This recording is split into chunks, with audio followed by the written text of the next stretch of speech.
The Honourable Te Uraroa Flavel. Tēnā koe, Mr. Speaker. Kia ora tātou katoa. Mr. Speaker, it's with a bit of a heavy heart that I take a call today. Heavy heart because you know what's coming, eh, boys? You know what's coming. I thought, Mr. Speaker, I thought tomorrow was going to be a good day, Mr. Speaker. 4 iwi tribal nations were going to come to this parliament and be hugely grateful because the Minister for Treaty Settlements was going to deliver some goodies for them to allow them to get into the future. I come here with a heavy heart because, Mr. Speaker, I know many of those people. I know many of those people in Taranaki who are waiting for tomorrow, but actually, not just tomorrow, Mr. Speaker, Friday. Friday. First time in a lot. Actually, I've never been here pretty much on a Friday. And our people had the opportunity because we go and do business out in the community. And what happened was New Zealand First pulled the plug. They pulled the plug on Māoridom. They pulled the plug on Māoridom. Let's have a look at it, Mr. Speaker. 2 weeks ago, Mr. Speaker, all parties in this House agreed at the Business Committee that five settlement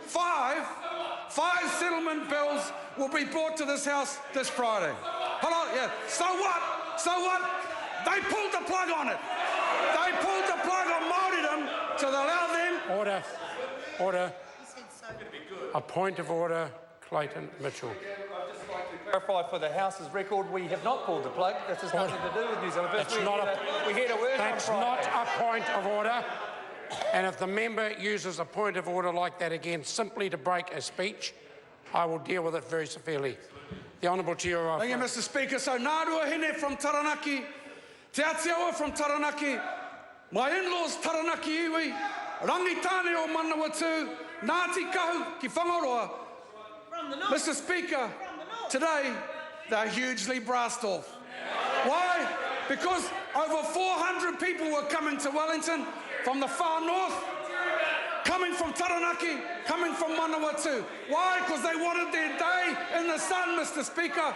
They've been waiting for Te Atiawa 30 years to come to this parliament. I was there, I met the people, I know their pain, unlike some of this lot.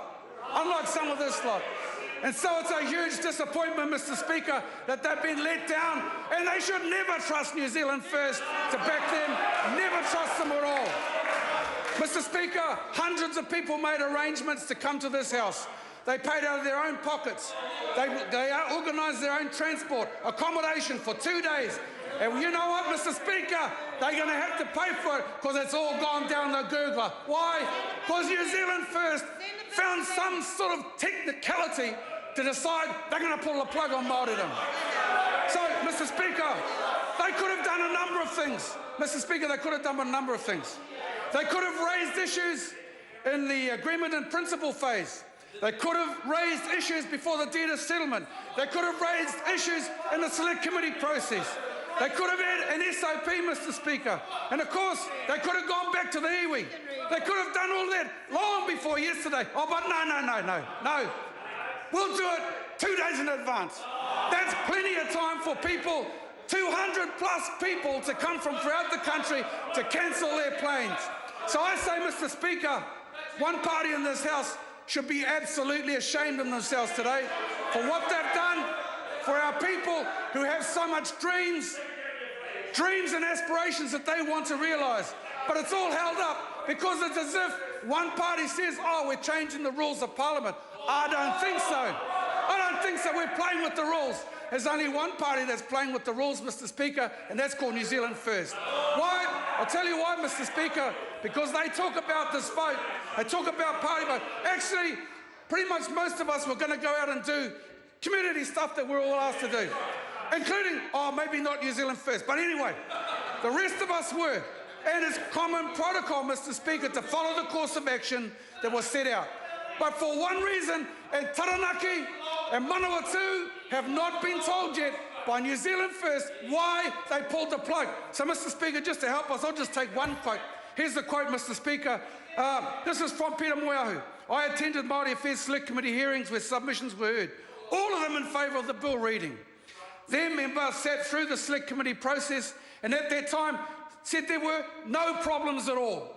We can have no idea as to why they called late information, where this came from. Frankly, we are very disappointed and disgusted at New Zealand First for what they've done. My message is this to te ao Māori.